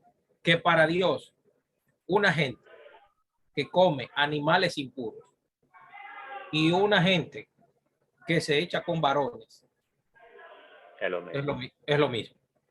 ¿Por qué? ¿Por qué? Porque tiene el mismo apellido, el pecado tiene el mismo apellido. ¿Entiendes? El que se llega a una mujer en su menstruación y el que es un idólatra, un hechicero, es lo mismo. ¿Por qué? Porque la Torá utiliza el mismo término, utiliza la misma terminología, lo define como igual. ¿Entiendes? Correcto. Por eso yo digo que hay que tener cuidado. Por eso yo decidí en el principio de esta clase mostrarles a ustedes que el mensaje del judaísmo está en el Nuevo Testamento. Y si ustedes se dan cuenta, estos pecados que se han estado enumerando aquí, los que enumeró el pastor Ariel y lo que mencionó aquí el querido profesor David Valdés, y se darán cuenta que esos pecados, Pablo, la mayoría los menciona. ¿Se han dado cuenta que Pablo los corrige? Sí. Muchos de ellos los corrige. ¿Entiendes? Entonces, el mensaje es el mismo. El mensaje es lo mismo. ¿Entiendes? Las leyes de Noé, etcétera. O sea, se está hablando de todo. Lo que se está hablando es en sí la ética y la moral que le falta a la gente. ¿Comprende? Cómo la gente debería ser, cómo debería pensar, cómo debería actuar. Bien. Un minuto, Luis. Dígame. Ariel, perdón. Me quedé con el interrogante eso de la sangre sobre la superficie. Me llamó la atención que no lo he estudiado todavía. Claro que si una persona va a derramar sangre de un animal, que no la eche en la superficie de la tierra, sino que haga un hoyo y la tape. Sí. Bueno, me falta todavía el licenciado Gabriel Camejo y me falta, bueno, el pastor Gabriel Camejo es el último. No sé si está por ahí. Pastor, adelante.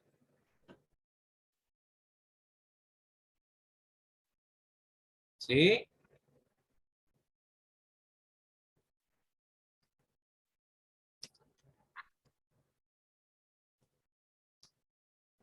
Creo que estamos nosotros. ¿Eh?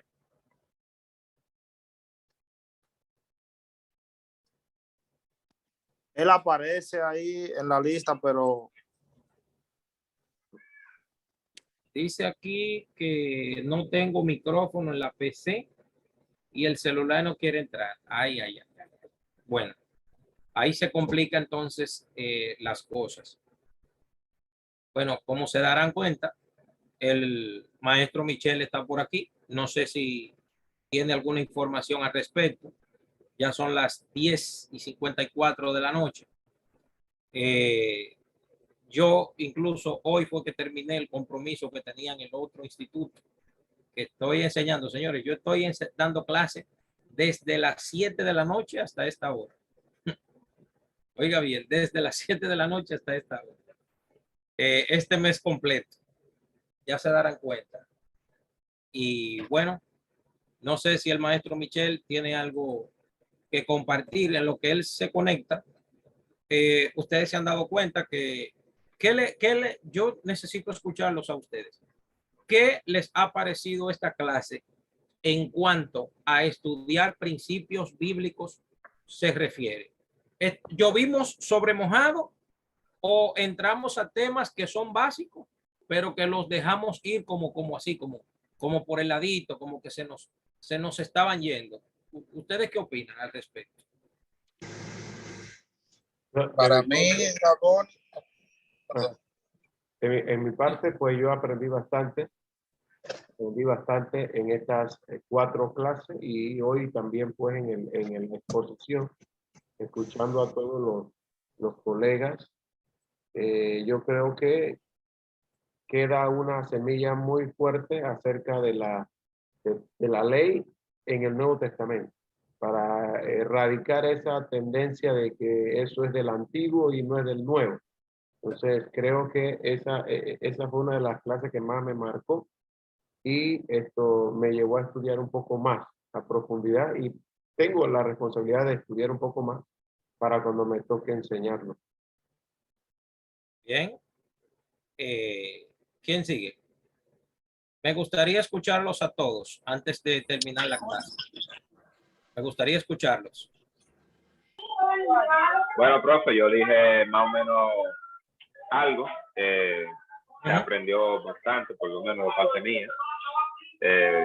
Usted mencionó algo muy importante en una de las clases y es que nunca terminamos de aprender y nunca podemos decir que no la sabemos todas, porque aquí hay personas de diferentes niveles que enseñamos. Sin embargo, yo personalmente he aprendido un montón revisando las clases, con el contenido, especialmente con lo que se dio hoy y mi exposición de que verdaderamente yo desconocía eso. Y como dijo la persona que habló anteriormente, ahí con este argumento sencillo que él mencionó, se cae eso, se dice no, porque la ley fue abolida, no hay que hacer tal cosa. Bueno, pues ya aprendimos aquí como cosas de la ley, la tenemos aquí en el Nuevo Testamento también, que no es la ligera que hay que decir eso en caso de. Excelente. Bien, gracias, David. Escucho a Karsna. ¿Karsna? Sí, las damas primero. ¿Qué pasó? No, es que me ve los ojos así, pero es que la alergia me está dando duro en los ojos. Ok. No, aprendí muchas cosas que en realidad no sabía. Habían cosas que no sabía y la aprendí y me llamaron mucho la atención y he estado leyendo en torno a eso. Porque lo que aprendí aquí en las iglesias, o sea, de donde vengo, no lo enseñaban y ahora la aprendí, la puedo, o sea, para ponerla en práctica hay que ir poco a poco, pero para mí personalmente me ha ayudado mucho y puedo entender ciertas cosas de la palabra. Muy bien. Escucho a el pastor Emerson. Sí. Vino, de verdad que quiero primero darle gracias al Eterno por su vida, por contribuir con nuestra formación Y algo que puedo destacar es el hecho de que han habido temas que lo ha presentado de una forma muy fácil de digerir.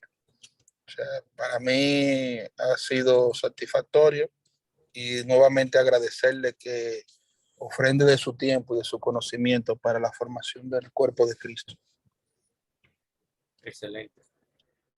Gracias, Pastor Emerson. Maestro, antes de que Sí. continúe, Ajá. la pregunta que le hizo el apóstol sobre Sí, sí, el sesgo, sí. es muy importante. Ok. Me gustaría, para que no se le pase. De verdad que yo también estoy muy agradecido. Yo he aprendido bastante. De verdad que sí, como decía mi compañera, pretendo poco a poco poner en práctica todo lo que hemos aprendido. Y de verdad que esperemos en Dios que no sea la primera clase, sino que se le siga dando la oportunidad para que siga enseñando. Así que muchas bendiciones. Esra Hashem, con la ayuda de Dios. Joan Matos. Estamos por aquí, More. Sí. Sumamente agradecido. Hemos aprendido con evidencia de que el trasfondo del Nuevo Testamento es totalmente del Antiguo. Ha sido una bendición, mayor dirección para poder leer la Escritura con el fundamento que adquirimos en esta materia. Agradecerle al Eterno y luego a usted. Que Dios me le dé mucha vida y salud. De verdad que sí. Bueno, Baruch Hashem. Miren, mi consejo es el siguiente. Ustedes están estudiando esta carrera de maestría en cultura hebrea. Yo les voy a dar un consejo yo, de parte de la experiencia de casi 20 años de estudio de Torah que tengo. ¿Cuál es el consejo que yo, como maestro y líder también, porque yo soy líder de una comunidad, que ustedes no lo crean? Yo soy líder de una comunidad judía aquí en Santo Domingo. Les aconsejo de corazón, les aconsejo, enfóquense sus enseñanzas, enfóquense en sus enseñanzas, en su aprendizaje, en lo racional, en lo práctico, en lo básico y sobre todo, escúcheme bien, en los principios éticos y morales de la Torah, en la halajá, en cómo entender de lo más simple a lo más complejo. No vuele, estudie sistematizado, enfóquense en aprender principios, en aprender leyes y principios generales y específicos. Si toman ese camino, que fue el que tomó el Rambam, Maimónides, 1000 capítulos del Talmud en su famoso Mishneh Torah y en su famoso libro Moreh Nevuchim, la guía de los perplejos, va a ser recordado. Maimónides se enfocó en que la gente simple que estaba alrededor de él aprendiera, porque él se dio cuenta que todo el mundo que él tenía a su alrededor era para que lo aprendieran solo los intelectuales. El trabajo suyo, si usted se lleva de mi consejo, es que se enfoque primero en lo simple, lo básico, en lo general, en los principios, en esta larga aventura en el estudio. ¿Comprende? Si ustedes vuelven a tomar otra materia conmigo, se darán cuenta que esa metodología es la que nos permite abordar el estudio de las escrituras tomando en cuenta la base, tomando en cuenta lo simple, lo básico, que es lo que le da sentido verdadero al estudio y a la práctica y a la comprensión y a tomar conciencia de qué estudio, no solamente para tener la cabeza grande, sino para aplicarlo a mi vida, a mi familia y a mi comunidad. Ese es mi consejo.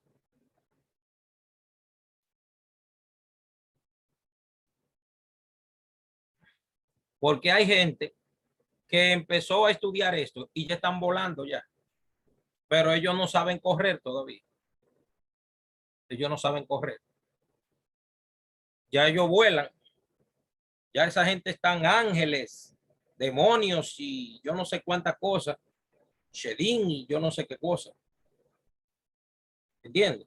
Esa gente están ya, ya ustedes saben, esa gente vuela, ya esa gente no está en este mundo, es en el otro ya que está. Así es, profesor. Muchas gracias, muchas gracias. Todavía nos falta mucho para ser querubín, así como usted dice. Bien, de una manera sana, justa y simple, quiero mostrarles lo siguiente. El estimado apóstol Emerson me preguntó cómo diferenciar entre una alajá práctica y una tacaná. Fíjense bien, ¿qué tenemos por aquí?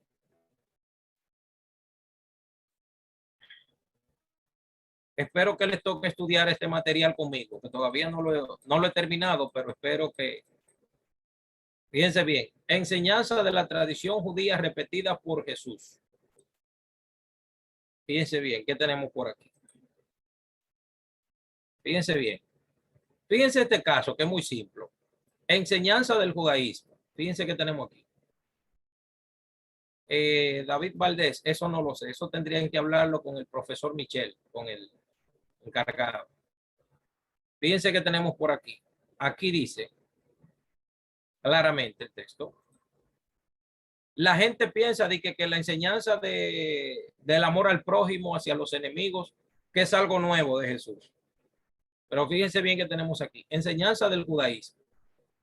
Si encuentras extraviado al asno de tu enemigo, dice aquí, al buey o al asno de tu enemigo, se lo llevarás. Si ves que el asno de tu enemigo sucumbe bajo el peso, no rehuses tu ayuda. Acude a ayudarle. Fíjense bien, el asno de tu enemigo. Dice aquí, Isaías 56. He dado mis espaldas a los que me herían y mis mejillas a las que me arrancaban la barba. Y no escondí mi rostro ante las injurias y las ésputos. Proverbios 25:1 dice, si tu enemigo tiene hambre, dale de comer, si tiene sed, dale de beber. Dice Samuel 1:24-17 al 20. Cuando hubo acabado de hablar, David dijo, Saúl, ¿eres tú, hijo mío? Y alzando la voz se puso a llorar y dijo, mejor eres tú que yo, pues tú me has hecho bien y yo te pago, o sea, tengo un error aquí, te pago con mal. Mas tú has probado hoy que obras benévolamente conmigo, puesto que Dios me ha puesto en tus manos y no me has matado. ¿Quién es el que se encuentra con su enemigo y le deja seguir en paz su camino? Que Dios te pague lo que conmigo has hecho hoy. No existe el amor a los enemigos en el judaísmo. No existe. O nosotros no lo sabíamos. Fíjense, ¿qué tenemos por aquí? La tradición oral judía, criticada por los ignorantes que no han estudiado las fuentes judías, dice la Tosefta de Baba Metzia en la tradición oral, dice, ayuda a un enemigo antes de ayudar a un amigo para doblegar el odio. Eso se encuentra en Tosefta Baba Metzia, la parte B de la Mishnah del Talmud Babli, Talmud Yerushalmi, capítulo 2, parte 26. Baba Metzia dice, Talmud babilónico dice, antes que al amigo hay que socorrer al enemigo. Shemot Rabá, o sea, Éxodo rabínico, dice, pero Dios dijo, parezcanse a mí del mismo modo que yo pago con el bien el mal. también paguen ustedes el bien por el mal que han recibido. El testamento de Joseph dice, una literatura apócrifa judía dice, y cuando alguien quiera haceros mal, orad por él y hacedle bien.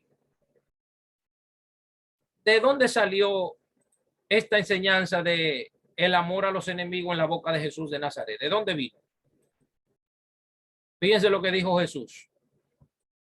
Oísteis que fue dicho ojo por ojo y diente por diente. Pero yo digo, no resistáis al que es malo. Antes, cualquiera que te hiera en la mejilla derecha, vuélvele también la otra. Tengo que aclarar que eso no significa en la mentalidad judía que si a ti te dan una trompa en la cara, que tú vas a poner la otra mejilla.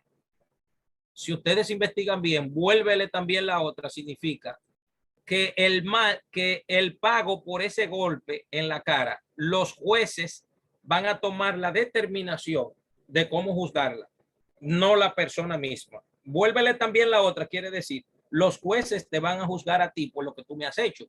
¿Recuerdan cuando Jesús dijo, con la misma vara que midas será medido? Eso es mismo. Y aquí ustedes ya pueden ver todo el discurso de Jesús. Mírenlo ahí. Todo el discurso de Jesús está contenido en la ley oral. Fíjense bien. ¿Cuál es la diferencia entre el judaísmo de Proverbios 2 y el texto de Mateo 5, 43 al 44? ¿Cuáles son las diferencias entre el testamento de Joseph y el libro de Shemot Rabá y el texto de Mateo 5, 43, 44? Hasta la palabra mejilla que Jesús utiliza en Mateo 5, 39 es la misma que aparece en el texto hebreo de Lamentaciones 3:30, que dice, y puse mi mejilla para que me golpeara. Y lo más importante es que dentro del judaísmo está utilizada con el mismo sentido, poner la otra mejilla, como dice ahí. Si leen Lamentaciones 3:30, ahí lo van a ver. Pues no es una nueva ley superior de Jesús o del cristianismo, sino que ya existe en Megilá Ejá, en Lamentaciones. Es decir, se puede encontrar la misma idea dentro del judaísmo. Lo que hizo Jesús fue simplemente repetirla, como se ha repetido durante casi 20 siglos, que el amor a los enemigos no está contenido en el judaísmo. Pregunto, ¿quién inventó esta falsedad? Ahora, ¿cómo identificar un cerco de un mandamiento? Eso dependerá de usted, porque la aproximación que nosotros tenemos a la Torá dentro del pueblo de Israel es una, y la aproximación, o sea, la aproximación que tenemos nosotros, incluyendo a Jesús también, porque hoy en día la gente dice palabra de Dios cuando Jesús la dijo, pero palabra de los rabinos. ¿Entiende? Lo que pasa es que la mayoría de la gente entiende que cuando Jesús señala algo ético de la Torá, es que Jesús está creando una nueva religión y no dándose cuenta que es un aumento dentro del judaísmo en bloque, dentro de la propia tradición judía en la que Jesús se encuentra discutiendo con otros fariseos. ¿Entiende? Cuando Jesús dijo, si tu ojo te es ocasión de caer, ¿qué creen ustedes que es eso? ¿Un mandamiento o un cerco? Pregunto yo ahora, ¿qué creen ustedes que es eso? Para mí es un cerco. Es un cerco, totalmente. Es un cerco. A ver. A ver. Fíjense bien lo que dice aquí. Si tu ojo te es ocasión de caer, sácalo y échalo de ti. Mejor te es entrar con un solo ojo en la vida que teniendo dos ojos y ser echado en el infierno de fuego. Y fíjense lo que dice aquí. A ver. A ver.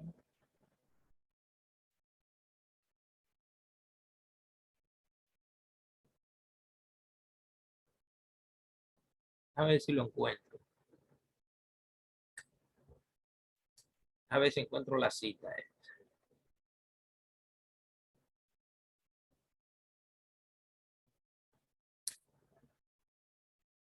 Sí, básicamente, esto es un cerco a la Torá, lo que menciona Jesús aquí. Eso es un cerco a la Torá porque Jesús lo que está diciendo, Jesús lo que está haciendo es elevando la ética de la Torá. O sea, exigiendo más ética y más moral que lo que la Torá dice. ¿Entiendes? Lo que pasa es que yo tengo esa cita que la repitió otro rabino anterior, lo que pasa es que no la encuentro ahora. ¿Entiendes? Pero eso siempre, a medida que ustedes vayan estudiando, por ejemplo, que es una tacaná, una geserá, que ustedes vayan atendiendo la categoría de la división de los mandamientos, vayan profundizando en eso, se van a ir dando cuenta de qué es un cerco a la Torá y qué es un mandamiento. Lo que pasa es que no se puede confundir la lectura que hace la tradición judía al mandamiento con lo que ya los rabinos desarrollaron más adelante. Porque una tacaná, por ejemplo, es una prohibición que se hizo alrededor de la Torá para que el mandamiento no sea violado. ¿Entiendes? La persona que no lo comprende ven eso como una hipocresía o no sé cómo qué cosa, lo ven negativo. Pero en Israel no, porque Jesús también lo hizo. Por ejemplo, le voy a dar este ejemplo para terminar. Jesús dijo, si me ama, guarda mis mandamientos. ¿Creen ustedes que cuando Jesús dijo eso, se refería únicamente a los 4 mandamientos que se aplicaron en Hechos 15? ¿O Jesús dijo que el que tiene que ser su seguidor tenía que guardar toda la ley? Cuando él le dijo, maestro, ¿qué haré para heredar la vida eterna? ¿O cómo debo vivir una vida plena? ¿Qué Jesús dijo? ¿No saber los mandamientos? ¿Creen ustedes cuando él dijo no saber los mandamientos, se refería a los 4 o a todo el resto de los mandamientos? A todos los mandamientos. ¿Está entendiendo? Entonces, la visión de Jesús en cuanto a obedecer los mandamientos se refiere, es general. Pero cuando vamos a Hechos 15, ¿qué hacen los discípulos? ¿Cómo se llama aplicarle las 4 leyes de Noé a los gentiles? ¿Qué creen ustedes que se llama eso? ¿Cómo lo podríamos nombrar?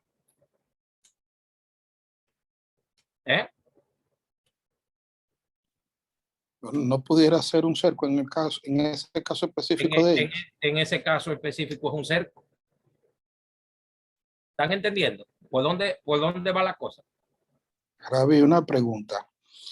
Yo soy un estudiante de Torá, no me digas rabino. No, amado, déjame fluir en lo profético. Es con respeto que lo digo realmente. Mire, amado, me parece satisfactoria la respuesta cuando dice que la diferenciación entre un mandamiento y un cerco va a ser muy relativa al nivel de acercamiento que tenga cada quien. Sí. Y yo le hacía la pregunta al principio de la clase porque desde mi punto de vista, originario en Occidente, partimos, por ejemplo, de los 10 mandamientos y los 613 mandamientos y preceptos y eso. Entonces, lo comparaba a la ley sustantiva y a la ley adjetiva que se establecen en la República. Por ejemplo, hay una ley que dice X cosa no se puede hacer. Entonces, viene la ley adjetiva que te dice a ti cómo aplicar esa ley. Era la forma en la como yo veía los mandamientos. Los 613 preceptos venían a darnos una explicación clara para un mayor entendimiento de cómo teníamos que vivir la Torá. Sí. Entonces, para mí, desde mi punto de vista, todo lo que se desprendía de esos 613 mandamientos, esas interpretaciones rabínicas, esos comentarios, ese cerco, para mí todo lo que era después de esos 613 correspondía a un cerco. No sé si me doy a entender con lo que digo. Sí, sí. Entonces, pero ahora usted me la puso difícil, porque cuando usted me dice a mí que va a ser muy relativa dependiendo del nivel de acercamiento, me hace sentido realmente. Claro. Pero es mucho más entonces que eso. Para mí la ley eran los 10 mandamientos y los 613 preceptos. y todo lo que fuera diferente a eso había sido un cerco creado. Pero por lo que usted me plantea, entonces, puede ser que hayan algunas cosas que van más allá de los 613 preceptos y no necesariamente yo tengo que verlo como un cerco, sino como un mandamiento. ¿Capté bien la idea que usted dijo? Sí, claro. Por ejemplo, el mandamiento de la idolatría tiene un reguero de, digo un reguero, quisiera decir otra palabra menos, ¿verdad? El mandamiento de la idolatría tiene varias subcategorías debajo de él. ¿Entiendes? Por ejemplo, los sabios de Israel se van, cuando explican eso, dice, una de las leyes de la idolatría dice que tú nunca debes utilizar como una dirección a un centro de idolatría. Por ejemplo, tú decirle a una gente, yo estoy aquí frente a una botánica de ídolos, tú no puedes, tú no puedes decirle eso a una gente. Oye eso, que tú no le digas, yo estoy parado aquí frente a qué sé yo qué, a un centro de eso,